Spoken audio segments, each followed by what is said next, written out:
Hey everyone, welcome back to my channel. I hope you are all well. We are continuing on from the last couple of videos. I'll link the cards above top right if you've missed them. We made a whole heap of silicone inlays using silicone molds and the silicone rubber from Let's Resin.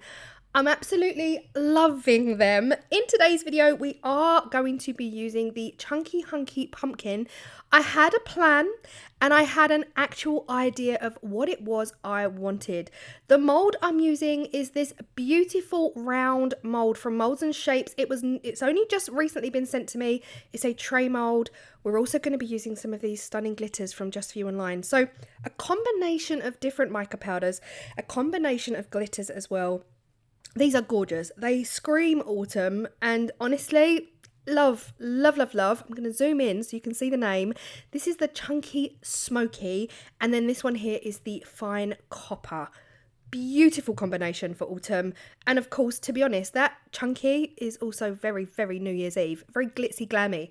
Now, I'm going to be using these foils. You would have seen these in the last video where I made the pendants. And yeah, my Cosmic Shimmer flakes... I'm missing them so much. I really should have planned ahead and bought some, but I'm going to scrape out as much as I can. Now, this again is a beautiful round tray mold from Moulds and Shapes. And look at me with my clean ruler. I've been packing up the craft room. As you guys know, we are moving house. We're moving 2 hours north, and yeah, I found a fresh new ruler. Who knew I had this? This mold is measuring around 23 centimeters across. My plan is, yeah, fingers crossed for everything. My plan is to create a stunning multi-toned autumnal tray with a pumpkin inlay right in the center of it. And yeah, again, I was keeping all my fingers crossed. The resin I'm using in this video, I believe, is the Apex from Just For You Online, crystal clear. It's kind of what you want when you're doing anything clear as well. But first up, we're going to mix these absolutely gorgeous micas. I spoke about these mica powders in a previous video. This is not sponsored. I bought these myself. These are the Resin Pro Sahara range of powders. And I am telling you, when it comes to mica powders, these are up there as some of my absolute favorite mica powders that I've ever used. Again, not sponsored. Purchased by oneself. But they are beautiful, guys. The way they cloud up and just the pure depth you get when you use them, something else, honestly, something else. Next up, we're going to be mixing our little glitter mix. Now, I want the edge of this tray to be super sparkly, like everything you can imagine, super, super sparkly, beautiful, shimmery, autumnal beautifulness. Now, into my glitter mix. Someone tell me why. Someone tell me why I clean my mold with sellotape and then I hover over it with glitter, because you'd think after all these years I would learn not to do that. So into this mix is the copper and the chunky, and I'm going to be pouring this all around the outside edge of this plate. I want it to have a kind of around the outside edge. I don't have words. I don't have any other words other than, oh yes please. You know what I mean with resin is that resin navigates towards the center of a mold. So whatever you are using, it tends to move before it settles. And I know that even though I'm trying to be really, really neat, I was really trying hard to be neat. I know that the next steps are going to drag some of this glitter out and over in towards the center, and I love that effect. So all of the glitter is really concentrated around the lip of the tray, but then pouring this clear on is going to drag some of that out, and that's okay. I was fully expecting that. Now my plan is to go around the outside edge as you see me doing here. I'm going to mix it up with some clear, some of the copper, some of the beige, and I'm just going to repeat until I've got enough to lay my inlay down in the center in some clear. But here's the thing.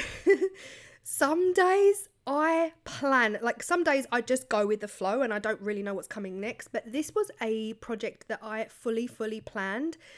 And sometimes plans do not go to plan. And it was around this point I realized I would not have enough resin to fill this tray up so that the center was clear.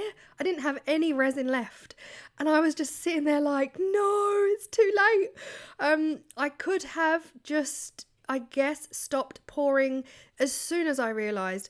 The problem is the resin was still traveling, and the resin was traveling all the way to the center. And oh man, honestly, I could have cried. What I really should have done was poured the center first and laid the inlay, and then let the rest of the resin do its job, working its way into the center. But sadly, it was not to be, guys. I really wanted the inlay to be seen the other side, and it was, yeah, I realized I'd messed up, like big mess up, and that's okay. Now, as far as I was concerned, I could see, like, I'm going to zoom you in, but I could still see some of the blue, right? So I figured I have to continue. I have to go on as if this was clear resin and see what happens. See how much of that pumpkin inlay is going to be visible. Well, the indentation, not the inlay. I've peeled the inlay out.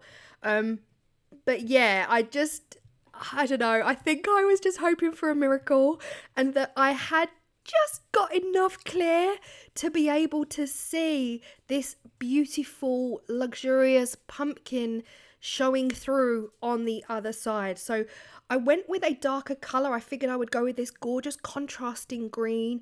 This is the forest green chameleon powder that I got from Wendy over at Toonfish Crafts, and it's a stunner. It is a beautiful green.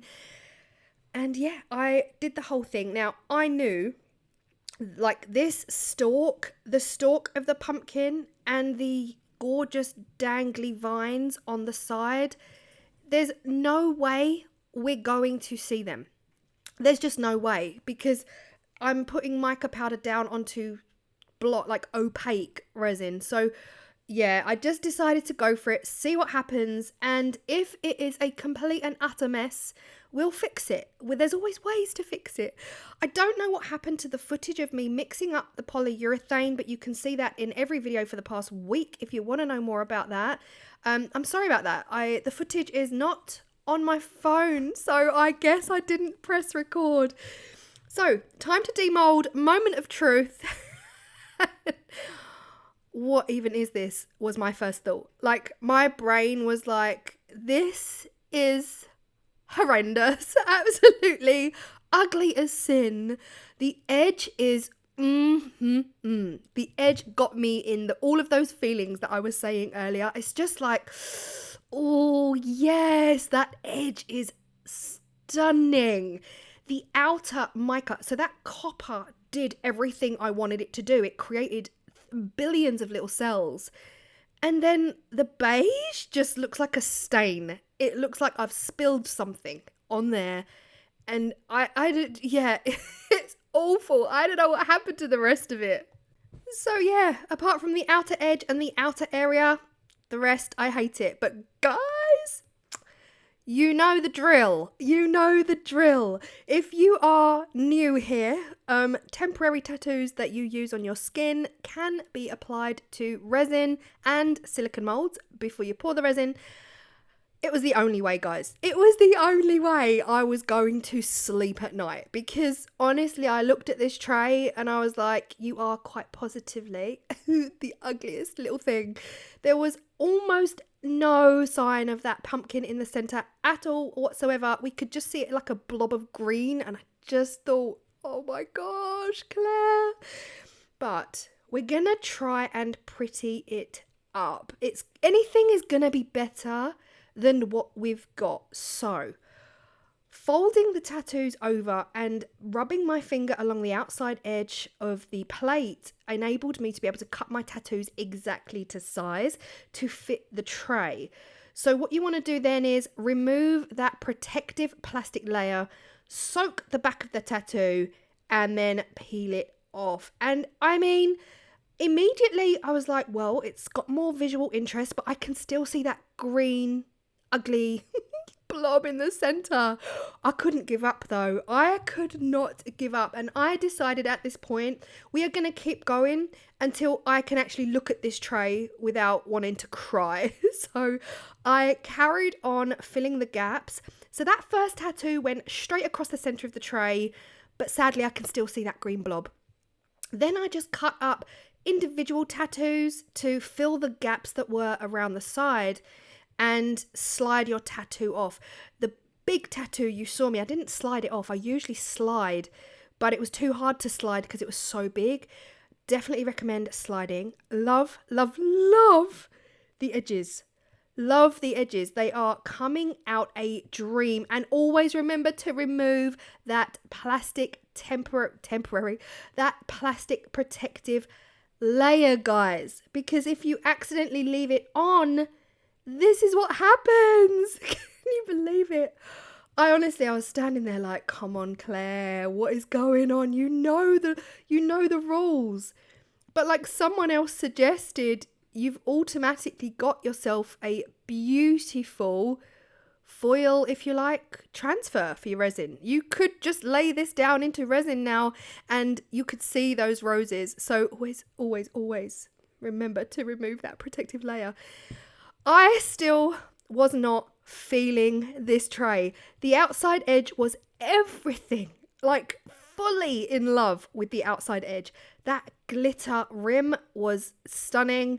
Everything about the roses around the outside edge was stunning. It was the middle. The middle was just breaking my heart because I was breaking my heart, baby. Yeah, what did I do? Like, I was sort of like, what do I do now? That big, ugly, green, partial visual of the pumpkin was just ruining it for me. So I carried on filling every gap. Now, up until this point, all of the tattoos I've used are quite delicate. They're quite fine lined. I didn't want to use anything too bold, but I had to. I absolutely had to cover this splodge of green. I figured if I line the leaf up with the green, so I've cut around the leaf, and if I lay that leaf specifically down on that green splodge, it's going to cover it. And then the center of the plate will be a bolder design than the rest of the plate. And quite frankly, I was like, what's the worst that could happen? The worst thing that could happen is that I have somehow made the plate look a bit prettier. And oh my goodness, guys, I was so happy to reveal that central tattoo because now we have got this beautiful central viewpoint of this bold rose and some really dark leaves. Those dark leaves are covering the ugly green splodges, and it kind of works that it was in the center as well because, oh my goodness me, it's now time, once the plate is fully dry, to give it a top coat. I am still using the bubble remover machine from Let's Resin, which is due to be launched in September. Still using it. Guys, I'm not gonna lie, I am loving it. It actually fits a huge cup of resin in there. You don't have to use your small cups anymore. You can put a really big cup in there, and also it's got an auto shut off. You don't have to do anything. Once it runs out of time, the machine itself releases. So, love, love, love. Anyway, again, this is not a review video. I'm just letting you all know I am trialing this machine all the way up until launch. So, yeah, loving so far. Okay, top coat. Crystal clear resin. However, I wasn't sure I made enough, so I did actually use my heat gun to move it around and get it as level as possible. And honestly, I am so happy. I had some temporary tattoos in my stash and I hadn't yet packed them away because I don't know what I would have done if they'd already been packed. But this is what we're looking like. That central rose pretty much disguises the disaster that lies beneath. And if you gave this tray a cork background, no one would ever see the back. So that's all good, right? Let me know what you think, guys. I absolutely love it now. I love it now. Honestly, there was a point where I was like, this is the ugliest thing I've ever seen in my life. And remember, if something does not come out the way you want it to come out, Get the tattoos. Slap them on. Now, when you use temporary tattoos, just remember one thing, two things, well, three things. Remove the protective layer, stick them down, wet them really, really well, okay? Wait for them to fully dry before you add resin on the top, but they do need to be top coated. They'll always need to be top coated. They are sticky. They remain sticky to the touch even once dry, and that includes if you put them straight in a mould. So you can put temporary tattoos straight down onto silicone, onto your silicone mould, nothing else. But once you pour the resin on top and demold, that tattoo is still sticky, so it still will need a top coat. So whatever way around you do it, whether you put it in the mold or whether you put it on your resin, it will always need a top coat because it will remain sticky. But let me know your thoughts. Tell me, have I saved it? Or is it still an ugly duckling? Like, let me know your thoughts. I'm so happy with the boldness now in the center. I'm glad I kind of saved it. That outside edge is everything. Thank you so much if you are still here. I appreciate you, and I will see you all in the next video. Bye.